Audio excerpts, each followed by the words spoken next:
안녕하세요. 저는 올해로 31살이 된 여자입니다. 얼마 전 2년이란 시간을 연애해온 남자친구와 결혼 이야기가 처음 오가기 시작했어요. 그러면서 남자친구의 부모님을 처음 만나게 되었고요. 그리고 그날 남자친구한테 나랑 결혼하는 건 꿈도 꾸지 말라고 한마디 던져줬어요. 철면피 가족도 이런 철면피 가족이 따로 없더라고요. 남자친구는 후회할 짓 하지 말라고 하는데 제가 과연 정말로 후회할 짓을 한 건지 여러분들께서 한번 제 이야기 들어봐 주시고 객관적으로 판단 한번 해주세요. 저는 대학교를 졸업하자마자 바로 취직을 했어요. 좀 더 욕심을 내서 취직 준비를 한 1년에서 2년 정도 더 했으면 더 좋은 회사에 들어갈 수 있었을 것 같은데 세상 일이 마음먹은 대로 되지 않는 법인데 혹시 모르는 일이잖아요. 불투명한 미래보다는 확실하게 일찍부터 경력 쌓아서 이직을 할 계획으로 바로 일을 시작했습니다. 지금은 이직을 반쯤 포기한 상태입니다. 이쪽 업계가 인공지능이 발전하면서 안 그래도 부족한 자리가 더 없어졌거든요. 그래도 일한 기간이 길다 보니 연봉은 5천 정도로 저 혼자서 제 입에 풀칠하는 데는 모자람이 없는 만큼 벌고 있네요. 적어도 이 회사에서는 인공지능 때문에 일자리 빼앗길 일은 없으니 확실한 기회가 오기 전까지는 열심히 다니려고 하고 있어요. 남자친구는 저보다 5살이 많습니다. 돈은 남들 버는 만큼은 버는 것 같기는 한데 직업 특성상 정직원으로 한 곳에 오래 있지는 못하고 계약직 형식으로 해마다 회사를 옮겨 다녀요. 그래서 사실 남자친구한테 청혼을 받았을 때 조금 망설여지기도 해서 확답을 안 해줬쇼. 남자친구가 제 말에 결혼하고 나면 계약직 생활도 청산하고 당장 벌이가 줄더라도 정직원으로 뽑아주는 회사에 들어가겠다고까지 했지만 말씀드렸다시피 세상 일이 마음먹은 대로 되는 게 아니잖아요. 그래서 계속 대답을 미루고 있었어요. 그런데 하루는 남자친구가 그럼 그러지 말고 일단 자기 부모님부터 만나보면 어떻겠냐는 이야기를 꺼내왔습니다. 아직 결혼한다고 확답도 하지 않았는데 부모님을 만나보라니 그게 대체 무슨 경우냐 했더니 자기 부모님 만나보면 제 생각이 달라질 거라고 이야기를 하더라고요. 몇 번을 거절했지만 남자친구가 집요하게 똑같은 말을 해오는 바람에 결국 제가 두 손 두 발 다 들고 알겠다고 한번 만나는 보겠다고 했습니다. 자리를 만든다기에 저는 당연히 어디 적당한 곳을 예약해두었을 줄 알았거든요. 그런데 남자친구 손에 이끌려 도착한 곳은 다른 곳이 아니라 바로 남자친구의 부모님 집이었습니다.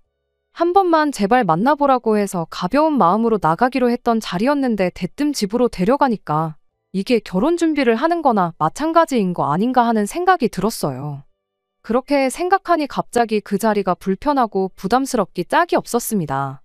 그래도 남자친구 아파트 현관에 들어서기 직전에 아무리 제가 집에서 만나는 것도 몰랐고 결혼할 생각이 없었다고 해도 빈손으로 가는 건 조금 아니다 싶다는 생각이 들었습니다. 그래서 그 길로 발걸음을 돌려 남자친구 집 근처에 있는 마트를 다녀왔어요. 다행히 동네 마트에서 선물용으로 미리 포장된 과일 바구니를 팔길래 이 정도면 적당하겠다 싶어서 그걸 사갔어요. 그렇게 남자친구 집안에 들어가니 남자친구의 어머니가 저를 엄청 반겨주셨습니다. 그러더니 난데없이 집 구경부터 시켜주시더라고요.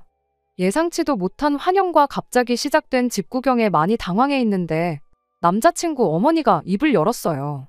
원래 남자친구 어릴 적에 당신들이 미국에서 살았다고요. 그때는 이 집보다 2배는 크고 지하실에 다락까지 딸린 3층 집이었다는 소리를 하더라고요. 이어서 미국에서는 원래 이렇게 집에 손님 초대해 놓으면 집 구경부터 시켜주는 거라고 하더라고요. 그러면서 이 방 저 방 구석구석 집 구경을 시켜주는데 솔직히 집 구경이라기보단 집 자랑을 하는 게 맞다 싶었어요. 뭐 저기 깔려있는 카페트는 어디에서 수입해왔다. 식탁은 통원목으로 된 식탁인데 나무가 뭐 200년을 살았네 어쩌네. 저 전등은 뭐 이탈리아에서 유명한 디자이너가 만든 건데 지금은 단종이 되어서 웃돈을 줘도 못 구한다. 이런 관심도 없는 이야기를 하더라고요. 결국 결론은 저거 구하는데 돈을 좀 썼다는 걸 저한테 자랑하고 싶을 뿐이라는 걸 안 봐도 알겠더라고요. 그래서 대충 우와 대단하다 하면서 맞장구 정도만 쳐줬어요. 뭐 그래도 객관적으로만 보면 집은 넓고 잘 꾸며놓고 좋아 보이더라고요. 아무튼 그렇게 집 투어가 끝나고 드디어 그 200년 되었다는 통원목 식탁에 앉게 되었어요. 그러면서 제가 준비해왔던 과일 바구니를 드렸는데 처음에는 남자친구 어머니가 형식적인 거절을 하시더라고요. 그런데 괜찮은데 이런 걸 뭘 다 사왔냐고 하는 거절이 아니라 참 어이가 없었네요. 남자친구 어머니가 말하기를 우리는 프리미엄 붙은 수입 과일 아니면 안 먹는다고 거절을 했으니까요. 그 말을 들으니 사온 사람 성의는 생각도 안 하고 말을 저렇게 하는 건지 섭섭한 걸 떠나서 진짜 동네 마트에서 사온 건 안 먹는 사람들인가 싶었습니다. 집안 해놓은 꼴을 보면 허세가 워낙에 심하니 충분히 그럴 수 있겠구나 싶었어요. 그래서 집에 돌아가는 길에 환불이나 받아야겠다 싶어서 건네드린 과일 바구니를 다시 제 쪽으로 살짝 당겼는데 남자친구 어머니가 얼마나 손에 힘을 꽉 쥐고 있는지 과일 바구니가 미동도 안 하더라고요. 그때 말은 저렇게 하지만 사실은 받고 싶은 거구나 싶어서 그냥 놓아드렸죠. 아무튼 그렇게 대화가 시작되었어요. 이야기가 시작되기에 앞서서 말을 할까 말까 고민을 했던 게 하나 있어요. 결혼 이야기가 오간 건 사실이나 아직 결혼하기로 확답을 한 건 아니라고요. 그런데 그게 예의에 어긋나는 일인가 싶기도 했고 남자친구가 어련히 잘 설명을 했겠거나 싶기도 해서 그냥 뭐 때문에 나를 그렇게 보자고 했는지 이야기나 한번 드러나 봐야겠다 싶었습니다. 그런데 보아하니 남자친구가 설명을 조금 이상하게 한 것 같더라고요. 남자친구 어머니는 저희가 이미 결혼을 하기로 했지만 남자친구의 직장이 안정성이 부족하기 때문에 그게 걱정이 되어서 결혼을 미루고 있다는 것처럼 말을 하고 있었으니까요. 저를 자꾸 우리 며느리 하면서 부르는 걸 보니 어쩔 수 없이 말을 해야겠다 싶었습니다. 사실 제가 아직 결혼하겠다는 말에 대답을 한 건 아니라고요. 그리고 오늘 이 자리가 다른 게 아니고 결혼에 대한 이야기가 오고 가는 자리인 걸 알았더라면 아마도 오늘 제가 이렇게 이 자리에 따라 나오진 않았을 거라고도 말했습니다. 그랬더니 남자친구 어머니가 기분 나빠하더라고요. 뭐 충분히 그럴 수 있겠구나 싶었어요. 시어머니 입장에서 아들이 최고지. 며느리가 아들보다 더 좋다는 시어머니는 세상에 없잖아요. 우리 아들 정도면 돈도 잘 버는데 뭐가 아쉬워서 그러냐고. 그리고 안정적이지 못하다고 하는데 우리 집 하나뿐인 아들인데 당신이 설마 아들 상황 힘들게 되면 당신들이 그런 아들을 가만히 두겠냐고. 우리 아들 미래는 당신들이 걱정 없게 책임질 테니 일단 결혼부터 하라고 막무가내로 나오더라고요. 제가 시큰둥한 표정으로 있으니 남자친구가 옆에서 한마디 거들었어요. 엄마가 그랬는데 너 시집 올 때 1,000원짜리 한 장도 안 들고 와도 된다고 했다고요. 남자친구 어머니가 남자친구한테 좀 조용히 좀 있으라는 표정으로 한번 노려보더군요. 아마 그게 마지막 비장의 카드였나 본데 남자친구가 마음이 급한 나머지 먼저 패를 까버린 건가 싶었어요. 이미 꺼낸 말인데 어쩌겠나요. 남자친구 어머니가 그렇다며 결혼식 비용이고 뭐고 전부 다 해줄 거고 말 그대로 몸만 와도 되게 해주겠다고 그래도 싫으냐 하고 묻더라고요. 그런데 그게 대체 뭐 얼마나 대단하게 좋은 조건인가 싶었어요. 제가 모아놓은 돈이 1억 정도 있는데 어차피 결혼하면 부부가 둘이 같이 경제공동체가 되는 거 아닌가요? 돈 관리야 따로 할 수 있겠지만 여전히 내 돈이나 남자친구 돈이나 결혼하면 부부 재산인데 당장 땡전 한 푼 없이 몸만 간다고 그게 저한테 뭐가 이득이라는 건지 싶었습니다. 그래서 그건 지금 당장 대답할 수 있는 게 아닌 것 같다고 했어요. 저희 부모님 또한 제가 결혼한다고 하면 얼마 지원해주고 싶어 하실 거고 남자친구 청혼에 대답을 안 했던 만큼 집에 결혼 이야기를 꺼낸 적도 없었다 보니 부모님하고도 상의를 해보고 싶었거든요. 그랬더니 남자친구 어머니가 다 해주겠다는데 뭘 그렇게 비싸게 구냐면서 보았다시피 이 집에 있는 가전이며 가구며 하나같이 다 비싸고 좋은 것들 뿐이라고. 네가 언제 이런 걸 써보겠냐며 지금 네가 앉아있는 이 식탁이랑 의자만 해도 네 한 달 월급으로는 꿈도 못 꾸는 거라며 난데없이 또 가구 자랑을 하더라고요. 그런데 아들 결혼 이야기를 하면서 난데없이 왜 집에 있는 가전가구들이 비싼 거라고 자랑질을 하는지 싶었는데 알고 보니 몸만 오라는 말이 진짜 이 집으로 제 몸만 가지고 들어오라는 말이었던 거더라고요. 뭐 비싼 식탁에서 밥 먹으면 보리밥이 쌀밥이 되고 돼지고기가 소고기가 되나요? 비싼 가구 쓰게 해줄 테니 결혼해서 당신들 모시고 살라는 사람은 세상에 또 처음 봤어요. 안 그래도 결혼 생각이 없었는데 저렇게 나오니 더더욱이 결혼을 하고 싶은 생각이 사라졌습니다. 그래서 여지껏 빙 둘러 말했는데 그냥 이제는 진짜 아닌 것 같아서 단호하게 말했어요. 저는 절대로 결혼할 생각이 없으니 앞으로 무슨 말을 하셔도 제 마음이 변하는 일은 없을 거라고 딱 잘라 말했습니다. 대체 어디에 뭘 믿고 저러는 건지는 모르겠는데 저한테 뭐가 마음에 안 들어서 결혼을 안 한다고 묻더라고요. 아드님 안정적인 수입원이 없는 것도 싫고 결혼하자마자 시댁에서 시부모님 모시고 살고 싶은 생각도 없다고요. 이미 그거 두 개가 안 맞는데 어디서 결혼해야 할 이유를 찾아야 하냐고 되물었죠. 그랬더니 남자친구 어머니가 어이없다는 듯이 외아들 집안에 시집 오고 싶으면 모시고 사는 건 당연히 각오해야 하는 거 아니냐고 하더라고요. 남자친구 수입이 불안정한 건 자기들 돈이 많으니까 걱정할 필요가 없다는 겁니다. 그러면서 오히려 제가 이렇게 나오는 이유가 뭔지 모르겠다고 조금 있으면 인공지능한테 밀려서 일자리 빼앗길 일만 남은 인생 내가 구해주겠다는데 왜 이렇게 비싸게 구느냐고 하더라고요. 그냥 한 지붕 아래 같이 살면서 새로운 부모가 생겼다고 생각하고 남편 내조하면서 살면 좋은 거 아니냐고요. 아마 남자친구가 저에 대한 이야기를 전달하는 과정에서 자기 좋은 대로 이야기하고 남자친구 어머니도 자기 듣고 싶은 대로 이해했나 보더라고요. 남자친구도 옆에서 실실거리면서 엄마 말이 틀린 거 없다고 그리고 제가 이 집에 시집와서 부모님도 잘 모시고 내조도 잘하면 자기도 좋은 회사에 취직할 수 있지 않겠냐는 소리를 하는 겁니다. 정말 어처구니가 없어서 한마디 했어요.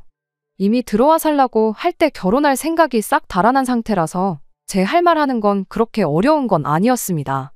남자친구한테 말도 안 되는 소리 좀 하지 말라고 네가 능력이 없어서 정직원 자리 못 꿰차고 계약직만 전전하고 있는 건데 내가 이 집 들어와서 뒷바라지 해주고 니네 엄마 아빠 수발 들고 살면 어떤 능력이 생기냐고요. 그리고 남자친구 어머니한테도 한마디 했어요. 보아하니 아들 뒷바라지 해주면서 동시에 두 분 모시고 살아줄 식모가 필요한 것 같은데 사람이 필요하면 구인공고를 내라고 했어요.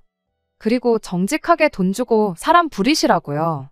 아들 팔아다가 공짜로 돈 한 푼 안 쓰고 며느리 부려먹을 생각이었나 본데 적어도 나는 아니라고요. 혹시 모르겠다고 돈 밝히는 사람 중에 어머님 재산 노리고 며느리 노릇 하겠다고 드는 사람도 있지 않겠냐 했죠. 그런데 암만 생각해도 돈만 보고 결혼한 사람이 어머님 아버님 30년 동안 모시고 살지는 않을 것 같다고. 음식에 독을 넣던지 밤마다 물 한 그릇 떠다 놓고 일찍 좀 돌아가시라고 기도를 하든 어떻게든 하루라도 덜 살게 하려고 노력하지 않겠냐고요. 혹시나 몸만 오겠다는 며느리 찾으시면 그때부터는 드시는 거 조심하고 만수무강 하시라고 한마디 하고 자리에서 일어났습니다. 밖에 나오는데 갑자기 올 때 사온 과일이 생각나더라고요. 어차피 안 먹는다고도 했고 줬다 뺏는 게 제일 치사하다지만 더 이상 상종도 할 일이 없는 사람들인데 그게 무슨 상관이겠어요. 환불을 받아도 내가 받고 먹어도 내가 먹는다는 생각으로 그냥 제가 다시 들고 나왔죠. 남자친구가 쫓아나오더니 저보고 이게 뭐 하는 짓이냐고 지금 너 후회할 짓 하는 거라고 엄마 집이 얼마짜리 집인 줄은 아냐고 하더라고요. 그래서 곧바로 인터넷에 검색해줬어요. 40평형 아파트가 12억 정도 하대요? 인터넷에만 쳐봐도 나오는 게 집값인데 그걸 나한테 묻냐고. 그리고 엄마 집인데 집값이 얼마인지 궁금하면 엄마한테 물어야지 그걸 왜 나한테 묻냐고 했죠. 그랬더니 어이없어 하면서 자기가 얼마인지 궁금해서 물어봤겠냐고. 그게 다 자기가 물려받을 재산인 거 모르냐고 하면서 자기랑 결혼하는 것부터가 제 인생에 있어서 엄청 이득이라는 것처럼 말하더군요. 엄마 아빠 집이 12억이라서 참 좋겠다고. 세상 어딘가에는 그 아파트 물려받을 거 생각하고 너랑 결혼하겠다는 사람이 있을 수도 있으니까 한번 잘 찾아보라 그랬어요. 그러고 휙 뒤돌아서서 제 갈 길 가니까 남자친구가 쫓아오더니 제 팔을 확 낚아채더라고요. 강제로 저를 끌면서 그러지 말고 당장 엄마한테 사과부터 하라고 하길래 이건 놓으라고 들고 있던 과일 바구니 가지고 남자친구 머리통을 내려쳤어요. 과일이 바닥에 떨어지면서 그런 건지 남자친구 머리에 맞아서 그런 건지는 모르겠지만 바닥에 파인애플 하나가 반으로 쪼개져 있더라고요. 나머지 과일들은 바닥에 굴러다니고 있었고요. 남자친구한테 안 그래도 줬다 뺏는 것 같아 신경 쓰였는데 그냥 네 줄게 니네 가족들하고 먹으라고 한마디 했어요. 환불 못 받은 게 아깝긴 하지만 7만 원 주고 헤어졌으면 싼값에 안전이별한 거라 생각하려고요. 그 뒤로 남자친구한테서 온 연락은 너 정말 후회할 짓 하고 있는 거라는 말이었습니다. 하지만 아무리 생각해봐도 이렇게 헤어진 게 아쉽다거나 전혀 후회가 되지 않아요. 오히려 하루라도 빨리 남자친구의 본성을 알게 된 게 다행이다 싶기만 합니다. 정직원 전환 못하는 건 남자친구가 아니라 회사 문제일 수도 있으니 조금 억울할 수는 있었겠다 싶지만 생각해보니 그동안 제가 몰랐을 뿐이지 36 나이 먹고 엄마 거리면서 엄마 품 못 떠나는 사람, 엄마 말에 거역 못하고 엄마 말이 곧 법이라고 생각하는 사람이었던 거잖아요.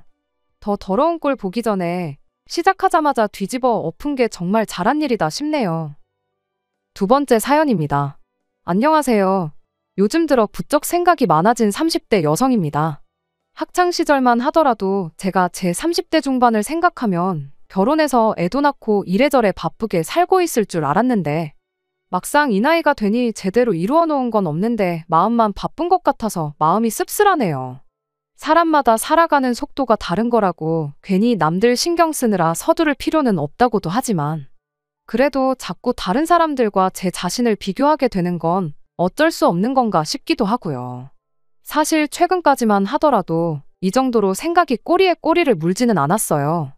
제가 원래 그렇게 복잡한 성격은 아니거든요. 좋은 게 좋은 거라고 매사 최대한 단순하면서도 긍정적으로 보려는 편이지요.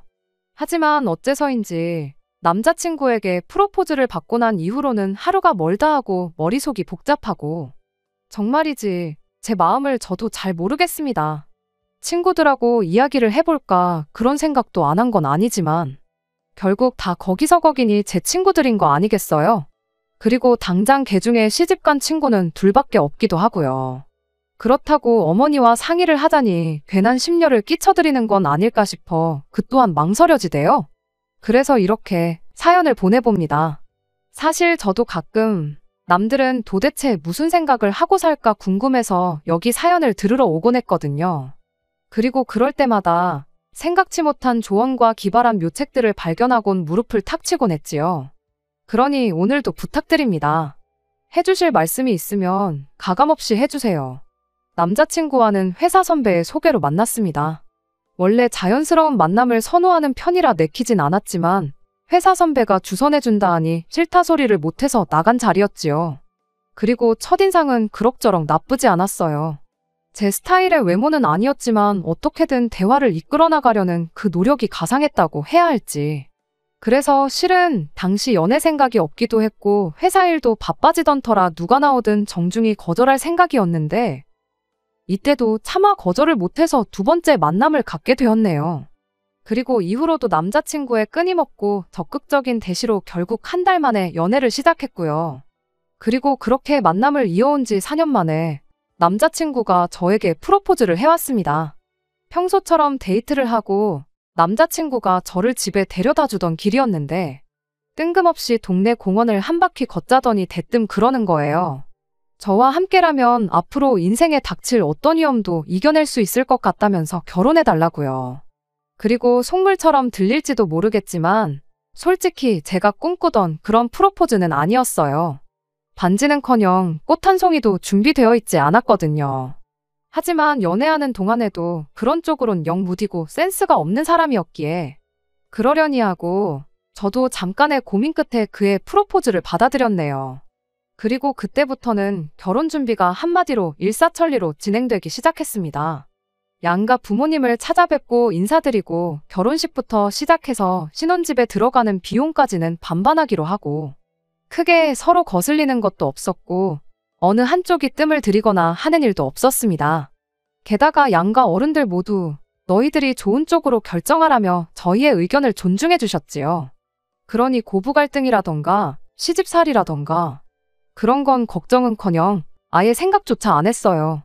이렇게 상식적이고 시원시원한 남자친구 부모님께서 저를 그런 식으로 힘들게 하실 리가 없다고 아주 철석같이 믿었거든요. 그런데 얼마 전 상견례까지 다 마치고 나니까 남자친구 부모님 두 분 중 특히나 어머님께서 예전과는 다른 태도를 보이기 시작하셨습니다. 전에 없이 제가 하는 말 한마디 행동 하나 꼬투리를 잡기 시작하신 건 물론이고 결혼식 비용에 대한 이야기도 예전과는 전혀 다른 말씀을 하시더라니까요. 특히나 가장 어이가 없었던 건 바로 집에 관한 것이었어요. 남자친구 부모님께선 서울 끝자락에 위치한 동네에 2층짜리 주택에서 거주하고 계세요. 그리고 언젠가 남자친구가 말하기를 원래는 동네 전체가 싹 다 주택이었는데 몇 년 전 투자자들이 몰리면서 그 주택들이 다 밀리고 빌라가 지어졌다대요. 그리고 자기 부모님도 투자 제안을 받으셨다는데 어머님이 한마디로 돈 얼마 더 받겠다고 욕심을 내시다가 그 기회를 놓치셨다나요? 그래서 실제로 남자친구 동네에 가면 번듯한 빌라들 사이로 남자친구네 허름한 주택만 덩그러니 있어요. 그래도 뭐 이거야 제가 사실 왈가왈부한 문제는 아니죠. 남자친구 부모님이 당신들 재산으로 이득을 보셨든 손해를 보셨든 저랑은 상관없는 이야기니까요. 그런데 그러면 제가 왜 저희 결혼을 앞두고 집이 문제라고 하냐. 그건 바로 어머님이 저희더러 들어와 살라고 하셨기 때문입니다.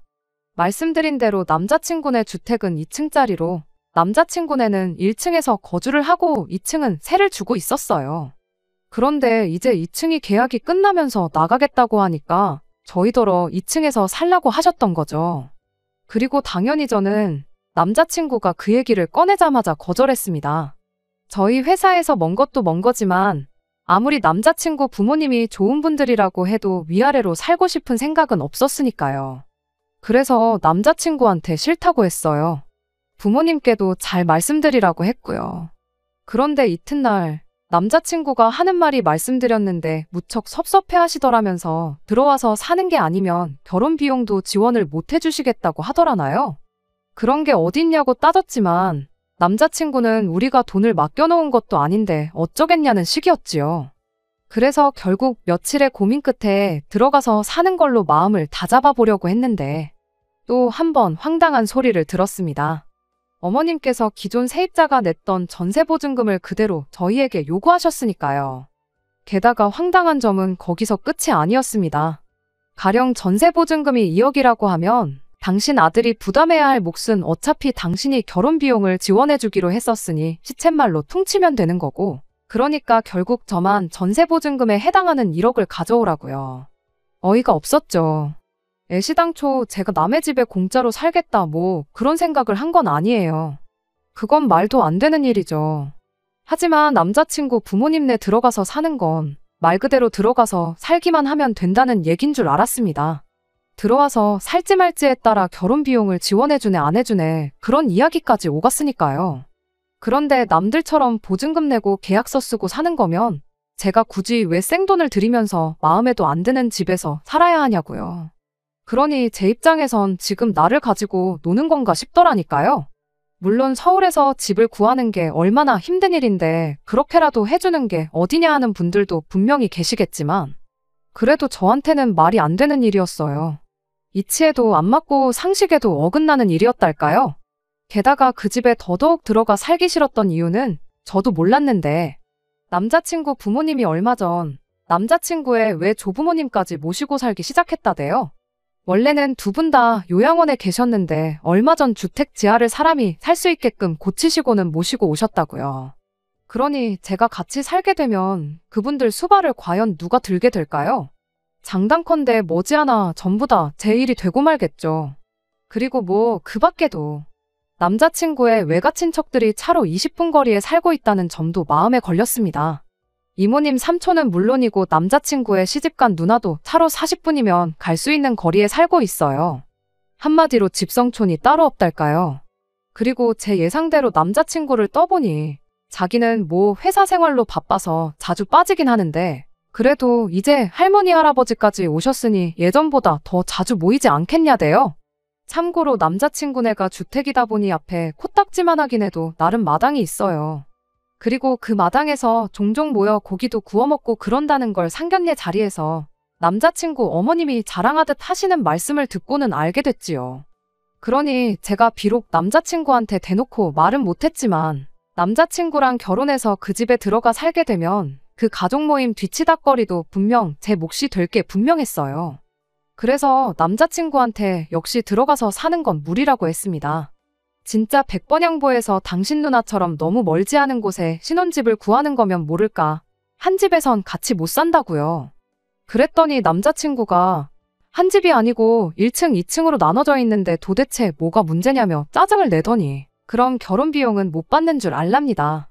그리고는 자기는 도무지 어떻게 어머님한테 말씀을 드려야 할지 모르겠다면서 저더러 그냥 좋은 게 좋은 거라고 좀만 양보 좀 해주면 안 되냐는데 제가 정말 괜한 걱정으로 쓸데없이 고집을 부리고 있는 걸까요? 그리고 솔직히 결혼 비용은 그래도 어떻게든 받고 싶습니다. 저희 부모님이 해주시는 만큼 남자친구도 해오는 게 맞다고 생각해요. 아무리 남자친구를 사랑한다고는 해도 저 혼자 바리바리 싸가는 결혼은 하고 싶지 않은 게 솔직한 심정이에요. 정말 어디다 말도 못하겠고 골치만 아프네요. 안녕하세요. 얼마 전 남자친구 어머님의 억지에 골머리가 썩는다던 여자입니다. 잘 지내셨나요? 저는 잘 지내지 못했어요. 왜냐하면 결국 파혼하기로 했거든요. 파혼을 하고 나니 알터니가 쑥 빠진 것처럼 속 시원하면서도 한편으론 씁쓸한 마음도 듭니다. 파혼 자체를 후회해서가 아니라 지난 세월에 대한 허탈함 때문이겠지요. 아무튼 파혼을 하게 된 이유를 말씀드릴게요. 남자친구는 계속해서 도대체 어머님께 어떻게 말씀을 드려야 할지 모르겠다며 저를 압박해왔습니다. 마치 제가 이기적이고 계산적이라서 일을 어렵게 만든다는 식으로 한마디로 저를 나쁜 여자로 몰고 가기 시작했지요. 그리고 상황이 그러다 보니 결혼 이야기도 갑자기 진행이 안 되고 모든 게 지지부진하게 흘러가기 시작했어요. 그러니 저희 부모님도 답답해하시고 당사자인 저도 너무 골치가 아프더라고요. 원래 제가 또 성격이 어떤 일이든 한번 시작하면 어떤 식으로든 빨리 결과를 봐야 하는 사람이기도 합니다. 그래야 또 다른 일을 할 수 있으니까요. 그래서 이대로 가다간 죽도 밥도 안 되겠구나 싶어서 제가 직접 남자친구 어머님을 만나 뵙기로 했어요. 가서는 제 의견을 정확히 전하려고요. 그리고 그렇게 남자친구 집에 도착을 했는데 남자친구가 어머님한테 어느 정도 운은 띄워놨었는지 어머님의 표정이 영 좋지만은 않으시대요. 저를 좀 못마땅하게 보시는 눈빛이셨달까요? 그리고 가방을 내려놓고 제가 자리에 앉기가 무섭게 어머님께선 도대체 왜 2층에 들어와 살기가 싫은 거냐며 물으셨어요. 마음 같아선 정말 몰라서 이러세요 하고 싶었지만 차마 그럴 순 없잖아요. 그러니 최대한 애둘러서 말씀드렸습니다. 출퇴근 문제도 있고 뭐 그런 식으로요. 하지만 어머님께선 모르시는 게 아니셨어요. 제 손을 꼭 잡으시곤 제 마음 다 안다며. 나도 시집살이를 해봤는데 왜 모르겠냐. 시부모랑 한 집에 산다는 게 결코 쉬운 일은 아니다. 하지만 또 덧붙이시기를 그렇지만 지나고 나니 다 피가 되고 살이 되는 시간이었답니다. 그리고는 여자는 결혼하면 출가회인이란 말이 그냥 있는 게 아니라며 원래 결혼하고 어느 정도는 시댁에서 같이 살아야 되는 게 맞다고요. 그리고 저는 솔직히 어머님이 하시는 말씀이 전혀 귀에 들어오지가 않아서 그냥 바닥만 보고 있었어요. 그랬더니 어머님께서 당신이 설마 당신 아들을 평생 품에 끼고 살겠냐고 때가 되면 독립시켜줄 거니 걱정하지 말라대요. 그래서 제가 그때가 언제냐고 여쭤봤어요. 막말로 그 언젠가가 하루가 될지 10년이 될지는 아무도 모르는 거니까요. 그랬더니 정확히 언제다 라고 약속은 못 해주신답니다. 다만 옛말에 며느리는 벙어리로 3년, 장님 3년, 귀머거리 3년은 살아야 한다지 않냐며. 그런 말처럼 제가 시댁에서 같이 살면서 가풍도 배우고 진정한 며느리로 거듭나면 그때 독립을 시켜주시겠다나요? 어이가 없어서 말 그대로 입이 다물어지질 않았어요. 와, 요즘에도 그런 생각을 하는 사람이 있다니. 놀랍고 신기하고 그런 사람이 내 결혼 상대의 어머님이란 사실이 소름이 끼칠 뿐이었지요. 그래서 결국 저도 듣다 못해 한마디 했습니다. 그럼 어머님은 아무래도 진정한 며느리로서 거듭나지 못하신 것 같다고요. 시할머님한테 시집살이까지 겪으셨다면서 어째서 지금 어머님 부모님을 모시고 사시냐고. 게다가 제가 알기로 아버님 형제분들은 다들 지방에 계시는데 어머님은 형제자매분들이 다 지척에 살고 계시지 않냐. 아니면 혹시 어머님이 저한테 가르쳐 주시려는 가풍이 처가살이 같은 거냐 여쭙습니다. 그리고는 그런 거라면 걱정 마시라고. 어머님 말씀을 듣고 나니 차라리 제가 남자친구랑 저희 부모님 댁에 들어가서 살면 되겠다고요. 저희 부모님 댁에도 남는 방이 하나 있으니 사는 건 걱정 안 하셔도 되고 결혼 비용도 안 해주셔도 된다 했습니다. 저희 부모님은 저희한테 방세 같은 거 받으실 분들은 아니라고요. 그랬더니 그때부터 어머님이 말 그대로 눈을 희번덕거리시면서 저더러 미쳤냐입니다. 어디라고 말을 그따위로 하냐면서 저더러 니네 엄마가 너를 그따위로 가르쳤냐는데. 그래서 저희 부모님은 저한테 부당한 대우를 받을 땐 참지 말라고 가르치셨다고 했어요. 그리고는 어머님께는 그러는 어머님은 가정교육을 제대로 못 받으신 거냐 아니면 시집살이 당하시는 동안 제대로 깨달으신 게 없으신 거냐 받아쳤거든요. 그랬더니 말 그대로 개거품을 무시고는 당신 아들하고 결혼할 생각이면 꿈깨랍니다. 저 같은 며느리 당신이 절대 허락 못한다고요. 그래서 저도 보란듯이 앞에서 깔깔 웃으며 그것 참 다행이라고 했어요. 저야말로 어머님 아들 같은 남자하고 결혼할 생각은 이제 눈꼽만큼도 없는데 또 구질구질하게 매달리고 그러면 어쩌나 걱정이 많았다고. 그러니까 혹시나 어머님 아들이 저한테 그러거든 어머님이 책임지고 떼달라고 했죠. 그리고는 뒤도 안 돌아보고 나오는데 남자친구가 쫓아나오면서 제 손목을 쥐더니 이렇게 가면 어떡하냐고. 그래도 일단 어머님한테 사과는 한마디 하고 가랍니다. 안 그러면 자기 엄마 쓰러지신다고. 그러면 진짜 그땐 제가 감당 못할 거라나요? 그래서 내 알바냐고 감당할지 못할지는 두고 보면 알겠지 하곤 남자친구 손을 뿌리쳤어요. 그리곤 네가 제일 문제라니까. 자기는 지금까지 아무 말도 안 했는데 왜 자기가 제일 문제냐입니다. 그리곤 저더러 정말 바보 같다면서 일단 2층에 들어와서 살다 보면 언젠간 주택 자체가 우리 거가 될 텐데 왜 계산을 못하냐대요? 그래서 계산 잘하는 너나 평생 붙어 살라고 했어요. 우리 거는 개뿔. 그때 가서 또 제 몫이라도 찾으려면 이보다 더한 진흙탕 싸움을 해야 될지도 모르는데 하나를 보면 열을 알고 피는 못 속인다고. 저런 엄마 밑에서 자란 아들이 뻔하잖아요. 아무튼 그렇게 남자친구랑 결국 파혼했고 파혼 자체에 대한 후회는 개미오줌 만큼도 없습니다. 지난 세월을 생각하면 솔직히 여러 가지로 여전히 심란합니다만 100세 시대라는데 고값 몇 년 때문에 후회할 결정을 내릴 수는 없잖아요. 마지막으로 강단 있게 행동할 수 있었던 건 제 사연에 관심을 가져주신 여러분들 덕분이었다고 생각해요. 다시 한번 피가 되고 살이 되는 조언을 남겨주셔서 진심으로 감사드리며 앞으로도 살아가는 동안 여기서 얻은 용기와 지혜를 잊지 않겠습니다. 끝까지 들어주셔서 감사합니다. 오늘의 사연은 여기까지입니다. 구독과 좋아요, 알람 설정 부탁드리고 더 좋은 사연으로 다시 찾아뵙겠습니다. 감사합니다.